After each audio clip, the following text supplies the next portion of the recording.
Bonjour et bienvenue dans Destination Bonheur. Nous voici dans la troisième vidéo de la série pour démarrer une apiculture simple et respectueuse des abeilles. Dans les deux vidéos précédentes, je vous ai présenté le matériel nécessaire pour la ruche, le matériel de protection ainsi que la boîte à outils de l'apiculteur. Dans cette troisième vidéo, je vais vous montrer le matériel qui vous sera utile pour récolter un essaim.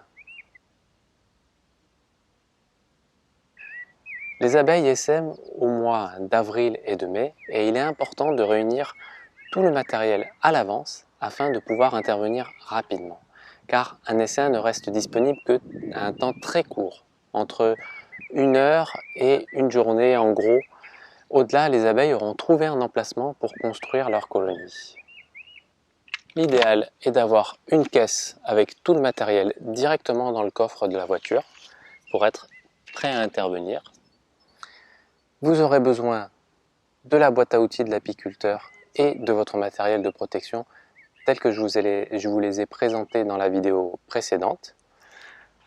Il vous faut également une ruchette, c'est-à-dire une ruche complète mais constituée avec un seul corps de ruche, comme je vous l'ai montré dans la première vidéo de la série. Pour le reste, le matériel n'est pas spécifique. Vous aurez besoin d'un seau ou d'une bassine qui vous permettra de récupérer l'essaim pour le verser ensuite délicatement dans la ruche, d'une tige télescopique style tige de peintre sur laquelle il est possible de fixer le seau pour le cas où l'essaim serait passé en hauteur. Dans ce cas, une échelle peut également être utile.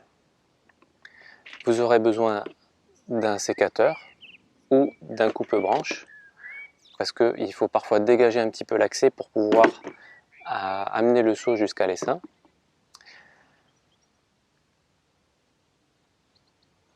Un drap clair est utile. Lorsqu'il est placé devant la ruche, il incite les abeilles que l'on pose sur le drap à se réfugier dans la ruche qui est plus sombre et où elles se sentent protégées. Un asperceur d'eau permet également de simuler la pluie pour le cas où l'essaim montre des signes qu'il est prêt à partir.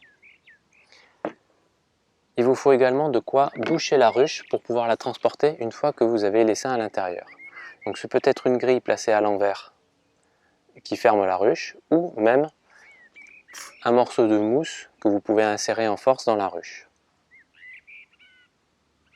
Enfin, pensez à prendre des sangles et tout autre matériel comme des tendeurs par exemple qui vous permettraient de fixer ou de caler la ruchette dans la voiture pour pouvoir la transporter jusqu'à son emplacement définitif. Avec ça, vous êtes fin prêt pour aller récolter un essaim. Mais il ne suffit pas d'attendre qu'un essaim passe chez vous par hasard, sinon vous risquez d'attendre longtemps. D'abord, il faut comprendre le processus. Chaque année, au mois d'avril et de mai, et parfois jusqu'à juin, les colonies d'abeilles en bonne forme essaiment. Quand c'est le cas, les abeilles élèvent une nouvelle reine et l'ancienne reine part de la ruche avec une partie des abeilles pour fonder une nouvelle colonie. Les colonies en très bonne forme peuvent même produire plusieurs essaims. Ici, une année, une de nos ruches nous a donné 4 essaims la même saison. L'essaim qui part d'une ruche commence par se poser à proximité du rucher, en général dans les 20 à 30 mètres, sous forme d'une grosse grappe d'abeilles accrochée à un arbre, un buisson ou tout autre endroit qui leur semble favorable. Il faut comprendre que cette grappe d'abeilles ne constitue qu'une position d'attente.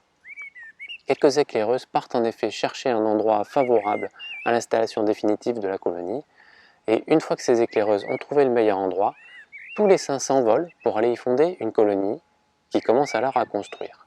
C'est la différence entre un essaim et une colonie. La colonie construit. Le moment où les abeilles sont en essaim est donc le seul moment où on peut récupérer les abeilles tout en les respectant. Cela dure entre quelques heures et quelques jours. Pour trouver des essaims, le plus facile est d'aller directement à la source, c'est-à-dire à proximité des ruches qui pourraient essaimer. Il vous faut donc vous rapprocher d'un apiculteur qui accepte de vous laisser récolter un essaim chez lui. Certains apiculteurs sympas commencent par compenser les pertes qu'ils ont pu avoir en récupérant pour eux-mêmes une partie des essaims, puis donnent des essaims supplémentaires. Il faut passer régulièrement à proximité des ruches et observer, car une fois posé dans un arbre, un essaim est totalement silencieux. Si vous avez de la chance, vous pourrez en trouver un et le récolter et lui proposer une ruchette dans laquelle il pourra s'installer. Il est aussi possible de laisser des ruchettes vides à proximité du rucher, car les abeilles viennent parfois spontanément s'installer dans la ruchette. Enfin, vous pouvez appeler la mairie ou les syndicats d'apiculture pour leur indiquer que vous souhaitez récolter des essaims. Ils relaient en général les appels des gens chez qui un essaim s'est posé et qui sont parfois contents qu'on leur en débarrasse. Mais sachez que beaucoup de gens confondent un essaim avec une colonie naturelle qui a déjà construit. Donc demandez-leur des précisions pour être sûr qu'il s'agit bien d'un essaim.